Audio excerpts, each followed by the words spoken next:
Yo mga idol, kamusta? Sports Talk PH nga pala. Ang update sa laban ni Inoue, pag-usapan natin yan mga idol.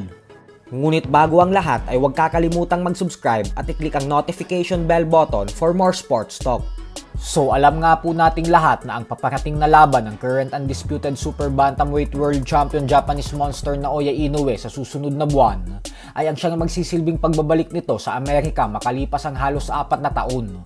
Huling beses pa po kasing lumaban si Inoue sa Estados Unidos ay noong taong 2021 pa, kung saan tinalo niya via knockout ang ating pambato na si former world title challenger Michael Dasmariñas sa Las Vegas, Nevada. Subalit bagamat nga po lalaban na ulit si Inoue sa Amerika sa May 4, ay tila mukhang walang may pakialam dito ng mga Amerikano. Ito po ay dahil isang lehitimong source ang nagbahagi sa ESPN na hanggang ngayon umano ay wala pa din daw bumibili ng mga tickets nito. Kaya mapipilitan daw ang mga organizers na ibagsak presyo na lamang ang mga tickets upang maibenta lamang ang mga ito. Ganun pa man mga idol ay hindi din naman natin masisisi ang mga fight fans kung bakit wala silang pakialam sa darating na laban ni Inoue. Ito po ay dahil alam naman ng lahat na isang malaking mismatch na naman para sa Japanese monster ang makakasagupa niya na si WBA number 2 contender Ramon Cardenas. Bukod dyan ay masasapawan talaga si Inoue gawa ng mga bigating laban na nakatakda ding ganapin sa linggo ng kanyang laban, kung saan makikita din nating sasampa sa ibabaw ng lona sila Devin Haney, Ryan Garcia, Teofimo Lopez at Canelo Alvarez.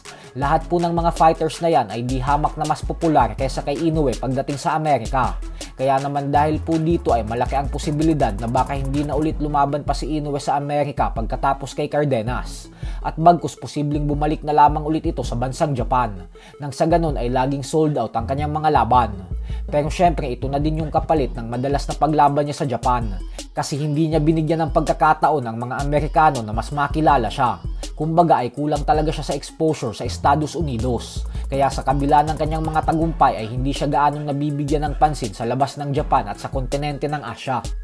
Sa kabilang banda naman mga idol ay matapos nga pong manalo ng former WBO Junior Middleweight World Champion Tim Tszyu kahapon via 4th round technical knockout kontra kay Joey Spencer, ay sinabi nga po nito na handa daw siyang makipag-rematch ulit sa huling tumalo sa kanya na si undefeated IBF Junior Middleweight World Champion Bakram Murtazaliev.